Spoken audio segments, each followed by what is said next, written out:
Thank you all for joining. I'm Rooz. I work here at Gradle and mostly on the customer success team and been involved with Android for many years, and pleased to have our special guest here, Jason from Salesforce. Jason, why don't you introduce yourself and tell us a bit about your role and what you've been working on, and I guess what brought you to us and how we met and all that. Cool. Thanks for having me today, Rooz. My name is Jason. I work at Salesforce. I've been at Salesforce for 14 years now. When I started at Salesforce, I was an entry-level developer working on BlackBerry and later iPhone. I switched into management for several years and led up to 45 people.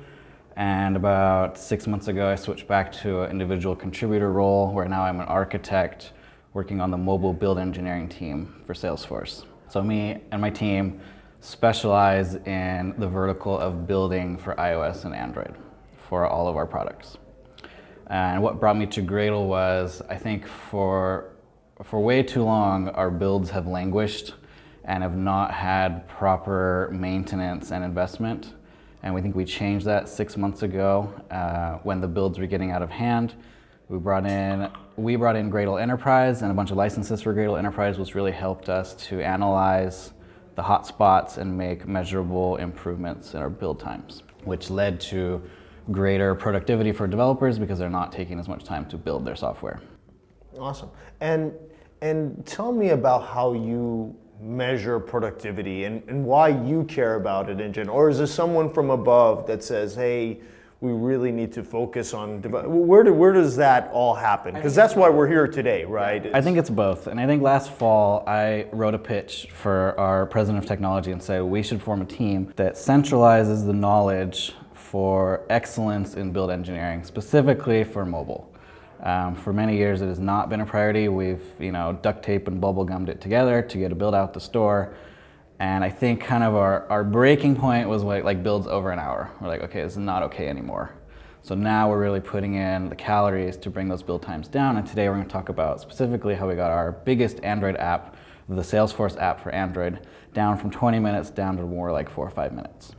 Awesome. And other than build times, what else means developer productivity to you? What, is it some folks look at developer happiness, some folks look at LinkedIn, folks look at how would they ship features faster and they commit to publish. And so what is kind of success for you? So we were getting critical feedback in employee surveys saying our build infrastructure is lacking. That was kind of the first metric we were trying to fix. So it is, employee surveyed results. Are they happy with our tool chain? How long does it take to get a feature into customers' hands? And that's where we're going next. One of my measures on this year's goals are, time to get a build to the App Store, Google Play, iTunes. From a commit to release candidate. There may be some additional testing that's not part of my goals, but how do we get the CI/CD pipeline as tight as possible? We looked at measuring success versus failures on CI for our pull request evaluations, and we thought that would be a good goal. We want the pull requests to be very successful, but we really pivoted on that because the point of CI and the point of the computer evaluation of your proposed change is to find feedback. And if it's catching things and it's finding test failures or lint things or other complaints, then the CI is doing its job. And that's not a good, we want it to find things. We don't want it to be more red than green, but we want it to catch things. If it's never catching anything, maybe it's not testing the right pieces. All right, so topics, we're going to talk about some of the top Android build issues. We're going to talk about modularization. We're going to talk about build cache, of course, right? Accelerating local developer cache and CI builds, right? We're going to talk about build scans and tools that Jason and team have used and tools that we have built to help you optimize builds and debug, accelerate debugging and find build reliability issues. And then we'll do Q&A at the end. Thanks, Rooz. So let's talk about a typical Android project. And I know everybody builds things differently, but this might look familiar to you. You've probably got an app at the center of all these things, and you've probably got some Java, maybe some Kotlin, maybe not. You probably depend on some Android libraries, maybe some that you build or maybe some that come from Google or others. Hopefully you have tests, whether those be espresso tests or unit tests. You may be working with Fastlane to help you manage your app and getting it and interacting with Google Play Store. And you may have code generators or other plugins type things for Gradle to help your app build. So you've kind of got a lot going on here. There might be many projects in your workspace. And how do you get all those things to build efficiently? That's what we're going to talk about today. So tell us a little bit about the build cache, why it's important. In 2017, we released the build cache, the local build cache and the remote build cache, the shared build cache.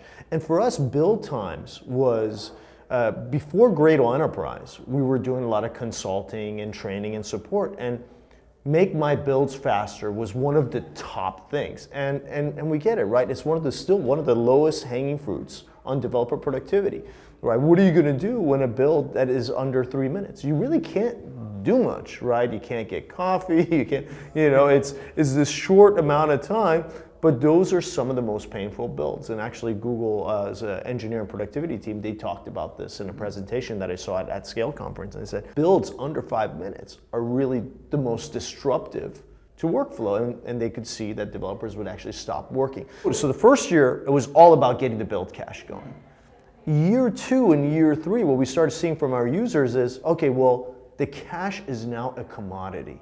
How can I make this cache as effective as possible, right? Hans, our founder, he talks about, your maximum build performance and how to reach that. And to reach that, you need to monitor cache hit percentages. You need tools to debug cache misses. So for us, it's been a lot about, hey, how do we build better tools to optimize the cache, right? And that's a lot of what we see today versus 2 years ago of how do I get to 80, 90% cache hits, or how do I get to the most cache hits that I can possible? Mm-hmm. Yeah, so the build cache helped Salesforce. Those were the biggest thing we did to bring down our build times, because we've got a lot of projects, like 30, 40 projects in our workspace. And some of those get updated a lot and some of them don't. And there might be one project that hasn't updated in a year. Why should CI spend time building that project that never changes? Is there something we can do to reuse something that's already been built? And we got that pretty much out of the box with the build cache.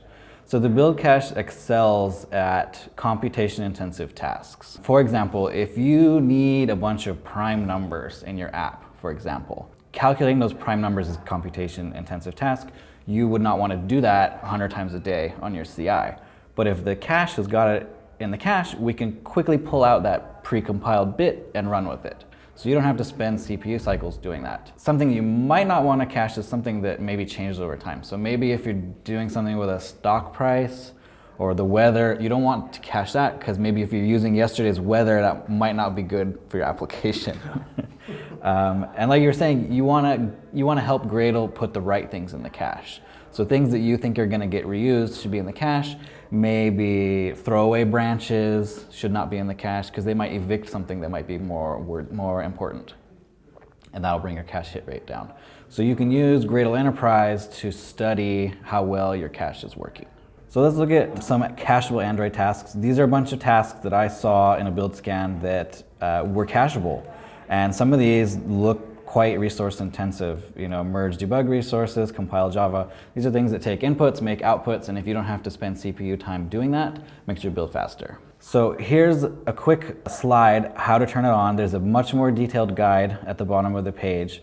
But basically, you want the build cache for your developers. You don't want a local build cache for your CI machine because maybe that's gonna get evicted. You don't wanna spend time caching stuff to the CI machine's disk because it may be doing something else in a few minutes and you may not get to reuse that. But you do wanna use the remote build cache for both your engineers and your CI. That's kind of like your hub for your cache.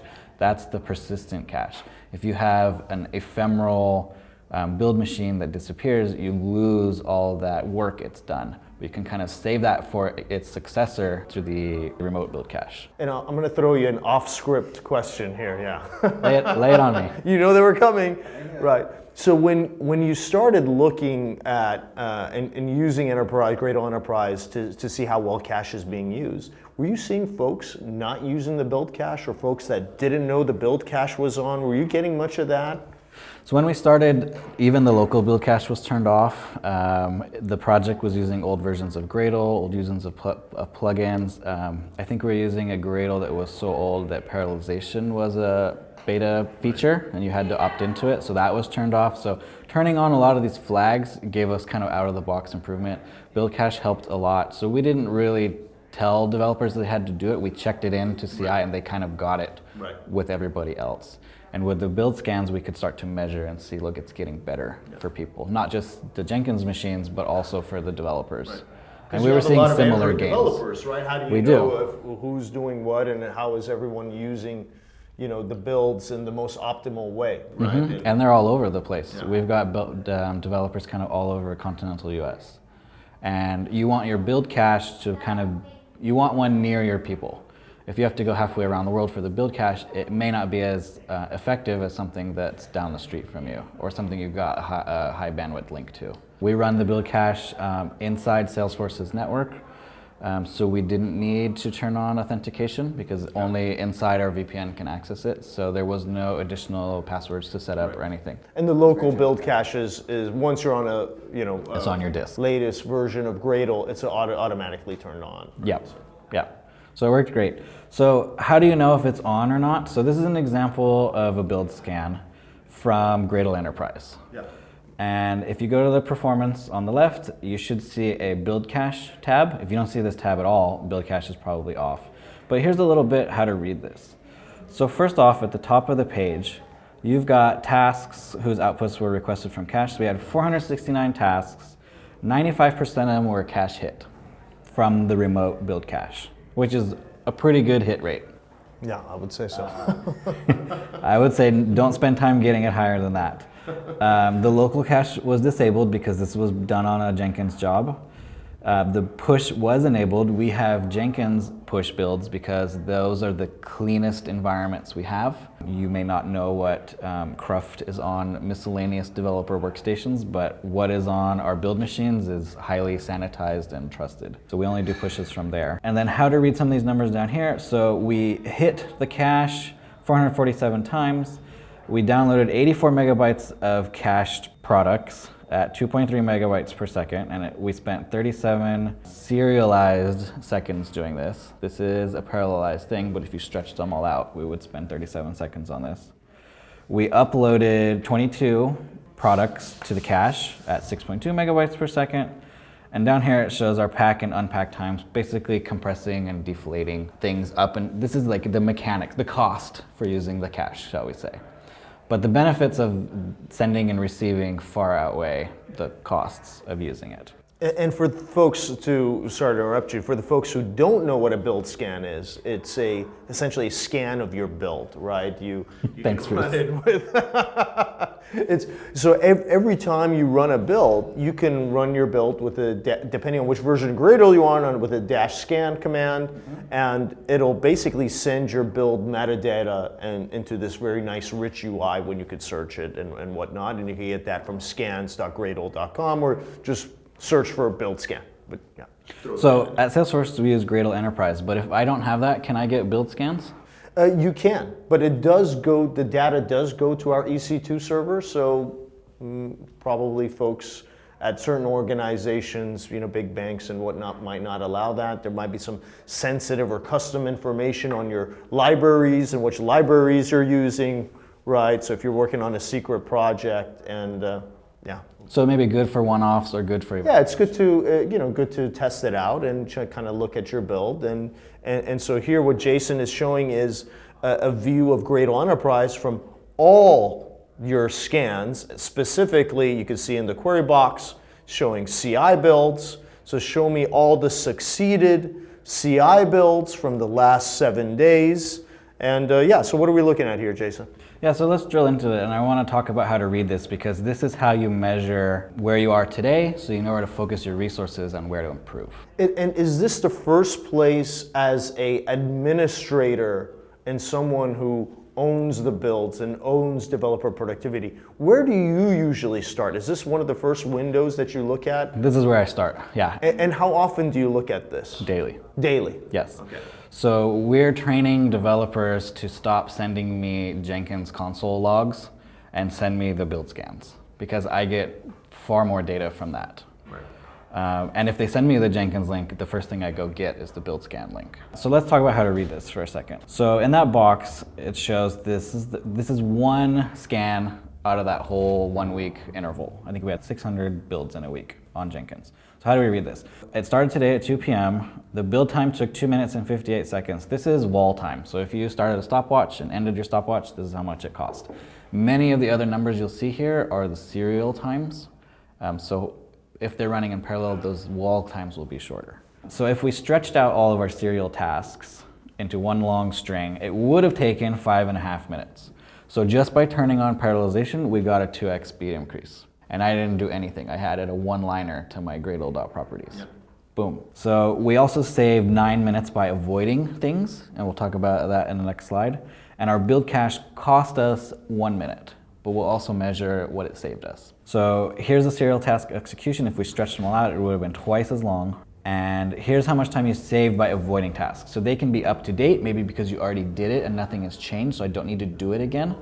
Or I got it from a cache, either from local or from the remote build cache. And see, this has saved me 9 minutes for this build. So if I did not have the build cache or it was misconfigured, my job would have succeeded, but it might have taken 9 more minutes. And this is what it cost me to use the build cache. So on the left, I've got build time, and now I can see the 5th percentile, 95th percentile, and the mean.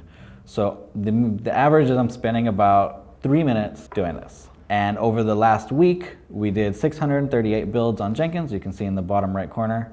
And if I summed up all that build time, we spent 3 days building out of the last 7 days. So Jenkins was pretty busy. The next box shows serial task execution. So if I stretched all these out, on average, we're like 8.5 minutes. So a little bit more, maybe not as good as that one we were looking at, but this is the average for the week. Avoidance savings. So these are the things that the build cache are helping with or the up-to-date checks are helping with. So we saved, and these are net numbers, after the cost of the build cache, we're saving 4 days of build time. So we're saving more time than we actually spent building. We're saving more than half of that on average over this week, which is incredible. On an average build, we're saving 9 minutes of build time. Right. And when you look at this dashboard on a daily basis, what are you looking for? I'm looking for the peaks, and I want to see why those are so tall. Typically, these are days or scans that had a lot of tests. For this project, we use Firebase Test Lab and Espresso tests on simulators. So those may take 20 minutes or so. Those are not quite parallelizable through Gradle. You can parallelize them a little bit through Firebase Test Lab, but that's kind of opaque to Gradle. So some of these tasks are going to look like that. You might want to see the ones that have mysteriously low cache hit ratios and why. Maybe something got pushed to the cache server and a bunch of important or desirable things got evicted. Maybe your cache is too small, things like that. Right. And then drilling into the avoidance savings, so we saved about 9 minutes. Half of those were because tasks were up to date, and half of those from the build cache. So that's 50-50, that's pretty good. And the up to date means that none of the inputs have changed, so I don't need to do this task again. So think of it like if you run Java compiler twice, but you didn't change anything, there's nothing to compile because you already have the outputs. So it's important for plugin developers to declare your inputs and your outputs so Gradle knows if something has changed or not. Right. If you don't declare those, or if your outputs overlap with other outputs, Gradle will get confused and not be able to do these up-to-date checks, which makes your build slower. Yeah. So the build cache cost us on average 25 seconds, but remember we're saving 9 minutes net. The avoidance number is a net number. And then you can break this out and see the uploading time, downloading time, zipping and unzipping for all the artifacts. Downloading takes more time than uploading, which you would expect. So these ratios look good. I wouldn't worry about these numbers for us. And since you have developers all over the world, I would say, how do you deal with the cache node issue? I guess my question is, how many cache nodes do you have? So we have one Gradle enterprise server in the same data center as most of our build infrastructure. and we have a standalone build cache right next to it. We put them on different machines so that they don't compete for disk space or I/O. Right. But I would flip that and turn it to Gradle because I think you have more international developers. Yeah. Do you have more than one build cache? Yeah, we do. We have one in Germany and one in the U.S. West Coast and one in Australia because that's kind of where. And they all synchronize resources. Yeah, they all synchronize the resources. So your developers kind of pick the one closest to them. Yeah, though before we had that feature, our developers in Australia, they had a great internet connection, right? They weren't at the local cafe trying to download from the remote cache, but it was still doing pretty well. But the smart cache node replication feature certainly helped, and it's easy to set up cache. So you saw measurable improvement. Yeah, absolutely. Yeah, and we look at the same basically view that you're looking at now to kind of monitor that. Mm-hmm. So by the power of movie magic, I put together the avoidance savings with the cost of the cache. So net, we're saving 4 days of time over a week of builds, and it cost us 4 hours. So that's a really good trade-off in my book. Wow, yeah, absolutely. And out of these 4 days, right, of time. 7 days. How often are developers actually waiting for CI builds to finish, right? I mean, they're not waiting for all CI builds to finish. I mean, some of our data shows 20%, but for some other organizations, it's more like 50% or 80%. We are going into a world where you see with these ephemeral builds that folks are triggering a lot of CI builds, right? So what are you seeing kind of from your side as far as the impact of this? Yeah, feedback cycles, right, on develop. How often are they actually like, hey, I need to wait here for this CI build to finish to see what's going on? How often does that happen? So our times are taking, our builds are taking, the Gradle chunk, as you can see, is like 7 minutes according to the screenshot. But there are other pieces that go before that. We have to get the Gradle wrapper, we have to copy the code from Git to the build machine. We have to send the results back to the server when it's done. So developers may issue a pull request, and then Jenkins will build it and give feedback. And it gives feedback throughout the whole life cycle. So we have different stages. First, we typically do a linter or a code format check. So if you did all your tabs and spaces wrong, it's going to tell you immediately. Right. And then it might tell you about your code style. Like, Rooz, you're not checking for null pointers left and right. This is not a good pull request. Go back and rework it. Right. And then it'll run tests, and then it'll do perf and all those other things. So we've set it up to give you multiple GitHub checks as it works through the process. So you're kind of getting feedback as it's building. But I would say it's long enough. It's too long, and the developers might context switch or get a coffee. Right. It's definitely not down to 5 minutes, but it's enough that they're not quite blocked. They're going to switch to another task.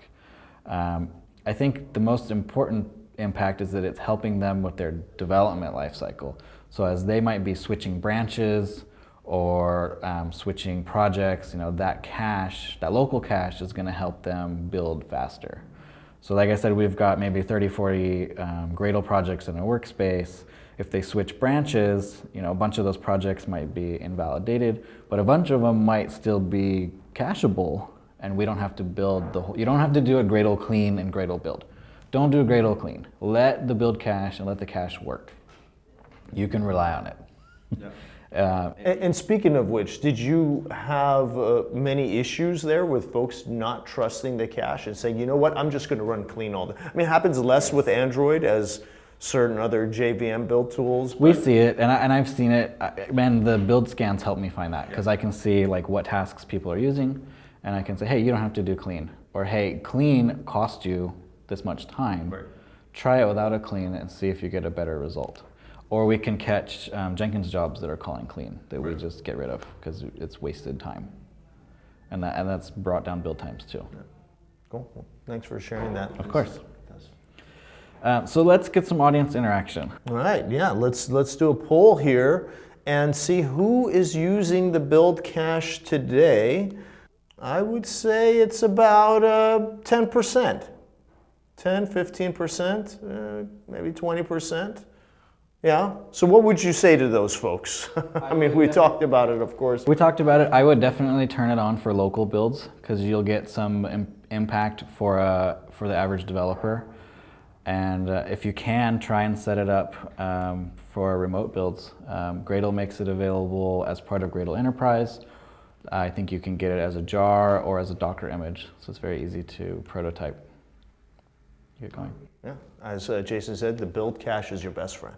Yes. Great, so let's talk a little more about Android stuff. Now that we know how to read the build scans and what to measure, that's how you can measure the changes you're making.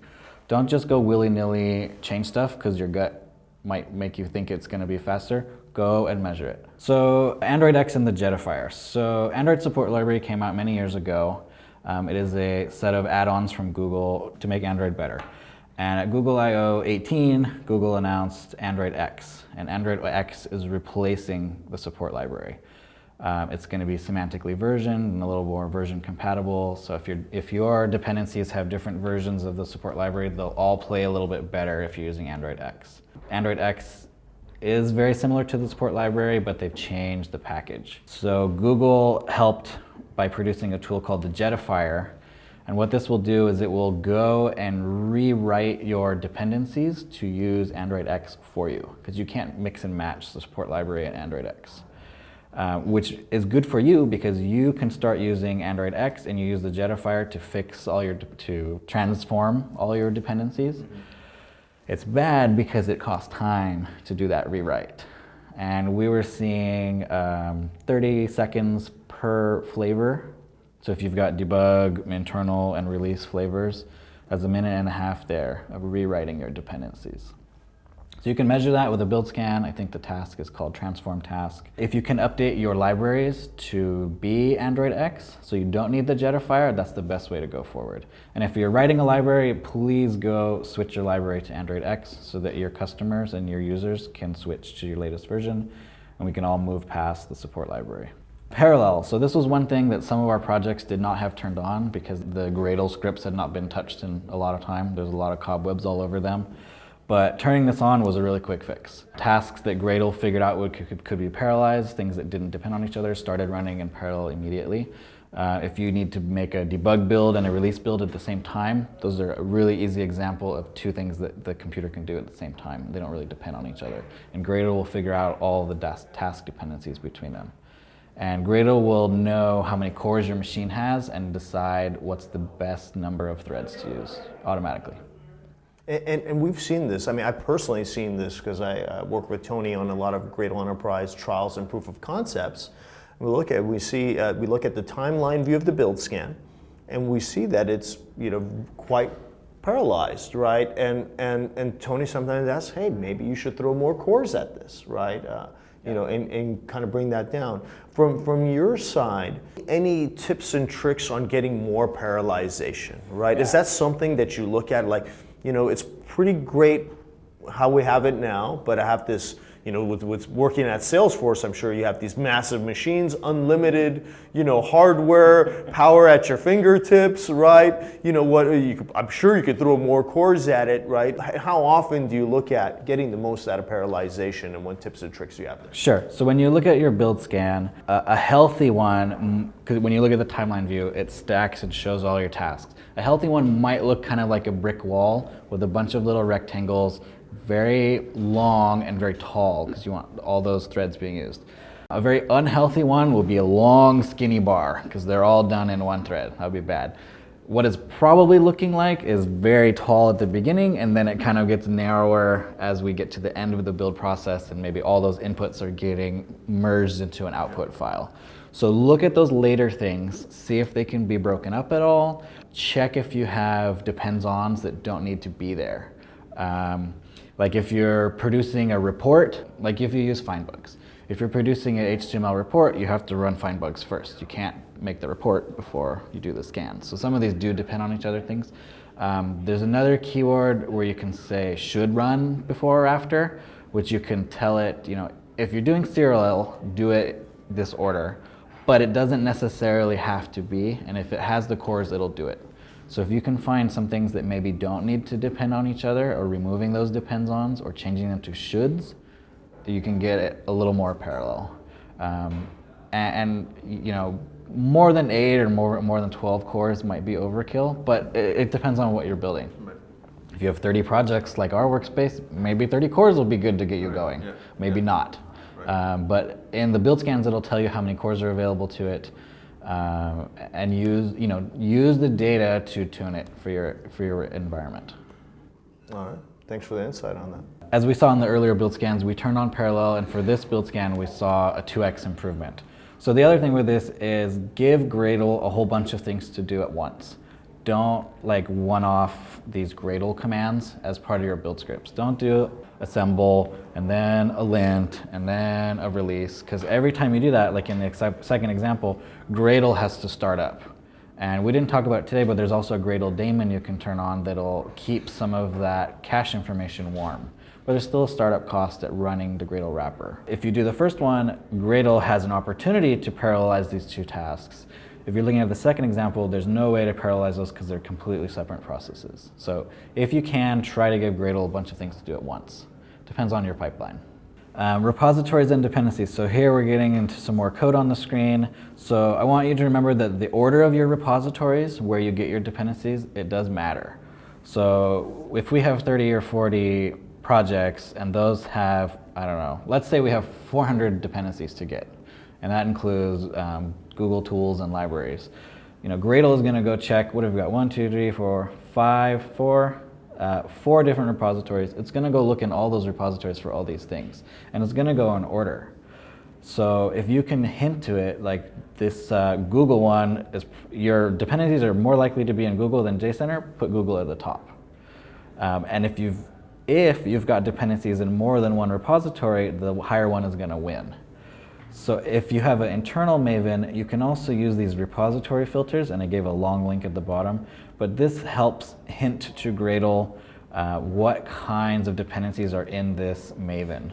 So for example, if you've got a Maven server at your company that has com.mycompany artifacts, you can tell Gradle to go look there for it.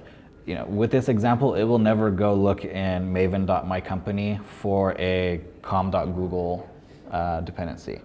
And that will cut down on your network I/O, and that'll help Gradle find your dependencies faster while making less network requests. You can also do some tricks here to make sure that you don't accidentally get a com.mycompany resource from JCenter. Say, for example, maybe have com.mycompany.internal. You never want to look in JCenter for those. It can be a security feature too, to make sure you're not getting dependencies from unexpected places. Let's take a poll. So this example was with a Groovy build script, but Gradle supports Kotlin build scripts too. What are you all using for your build scripts? And can we ask, what are you using for your build scripts before we kick off, or as I am kicking off this poll here? Yep. So the majority of our Android projects are using Groovy scripts out of legacy, but for new projects we're using Kotlin. And for simple ones, we do move them over to Kotlin. Because the engineers are using Kotlin now too. Now they don't have to know Java, Groovy, and Kotlin. They'll know Java and Kotlin, and they'll be a little more comfortable with the build scripts. All right, and we have, I think that's good enough for us to close the poll and show the results. Everyone's using Groovy. Everyone is using, all right. Okay, let's get back into it. So if you've got internal infrastructure, and it really depends on your company and what you're using. If you've got internal infrastructure, use it. Your Jenkins might be internal. If you can set up a cache for the Gradle wrapper or other things, you can do that. So here's an example of a Jenkins pipeline that checks if your project is using the Gradle wrapper, and it will go rewrite that properties file to say, get the Gradle wrapper from mirror.mycompany.com. The Gradle wrappers, the binary distribution's a good 80, 90 megabytes. If you need to fetch that for every single job, that bandwidth adds up. You may not have unlimited bandwidth from your data center to services.gradle.org. If you can get it internally, it might be more reliable and faster to get it that way. And if you need to give HTTP basic auth, you can do that here with these Gradle wrapper user and Gradle wrapper password. Don't put those in your source control, but you can expose those as environment variables into your Jenkins file. This means that for build machines, we kind of shortcut it and get the Gradle wrapper from an internal company mirror that might be very close to the build machines with more bandwidth. But the average Joe developer might just get it from services.gradle.org because maybe they're not installing the Gradle wrapper very often. Gradle wrapper is a good way to have different versions of Gradle for different projects or different branches without having to install more than one Gradle on your build machine. So we're a little poll happy right now, but what CI system are you using?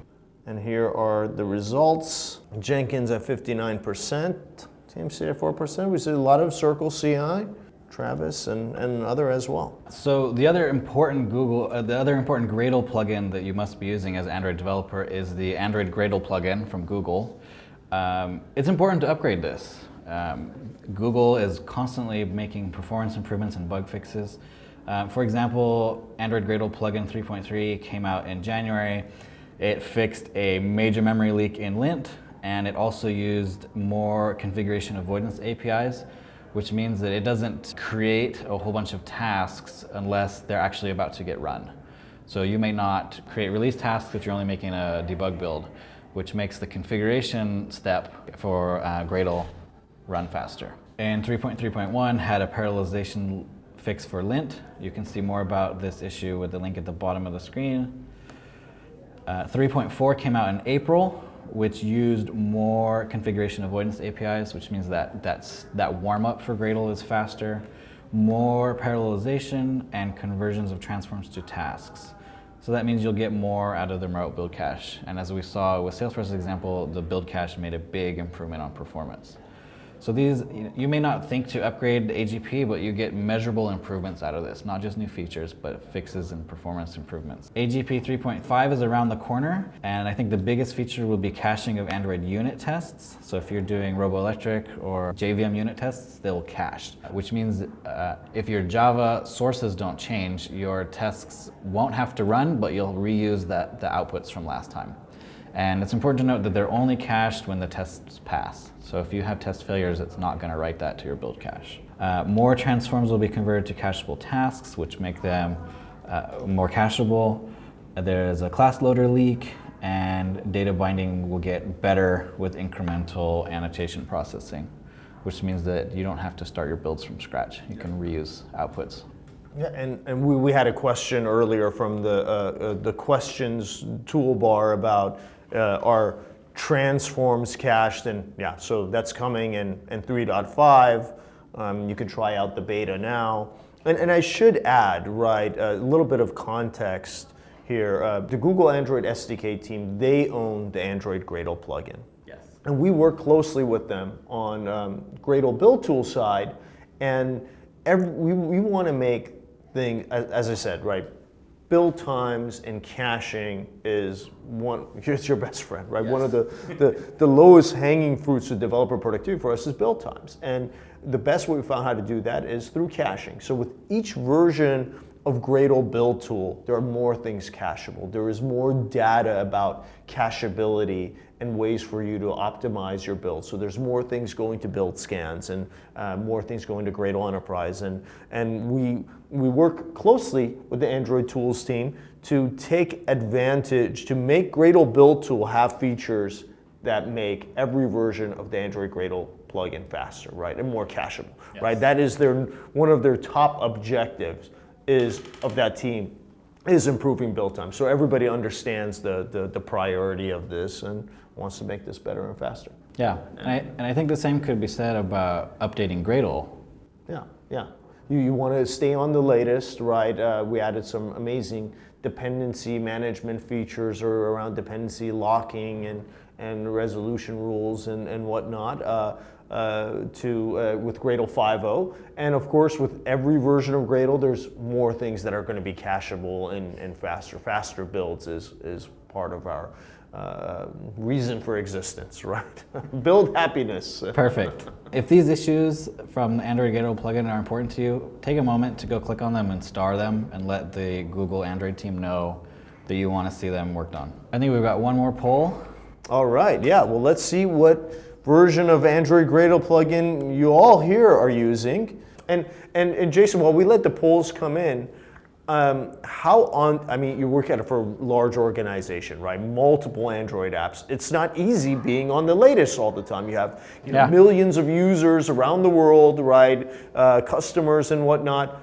How do you deal with staying up to date? And how up to date are you and team? And what are your kind of tips and tricks for keeping folks up to date? Because you have all these different Android apps at Salesforce, right? That's a good question. My build engineering team does have a best practices example app that we use internally. So that is kind of our first step at testing any of these things. So those are on AGP 341, Gradle 541, which are both the latest versions available today, Build Scans 2.3. So that's kind of the first place we go to test releases. And then we'll start sending pull requests to some of our most complicated apps, like the Salesforce app. If that's passing, then we can kind of trickle it down to all the other apps. Because if our most complicated use case app is happy, then pretty much the other ones will be smooth sailing. And we use the Gradle Enterprise to study what versions people are using. So we can go poke and see, oh, this is on a really old version. Let's spend some time improving that. Right, great. And let's share the results. And I should take a screenshot of this and send it to our friends at the Android Tools team. Let me just do that here. Boom. All right. Yeah, that's great. All right, let's keep it going. Okay. I think we're ready for questions, Rooz. All right, we're in Q&A already. Well, yeah, it is kind of time, right? Yeah. So, isn't using Maven local considered a code smell? I don't know what that Depends on your project. If you are publishing things to your local Maven, maybe because you have not set all your projects in one workspace, you can do that. We're using some React Native modules that like to put things into Maven local, so we put it there first. It's gonna work for your developers, but not for your CI machines. Gradle wrapper assemble debug takes a decent amount of time after enabling parallelism and build cache. But Gradle W build takes about 20 to 30 minutes or so. How can we reduce that? I would start with a build scan. If you don't have a Gradle Enterprise, you can send one up to Gradle's public-ish one. You'll get a link emailed to you, and you can choose who's going to see that scan or not.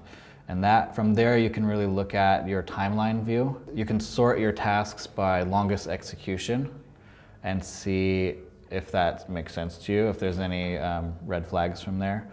You can also see which tasks were run, and if it says that it was not up to date, but you expected it to be, the scan can tell you why. Maybe some files were out of date, maybe something had changed that you expected it didn't change.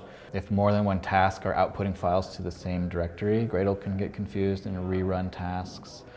Are there any hints and tips when JNI is involved?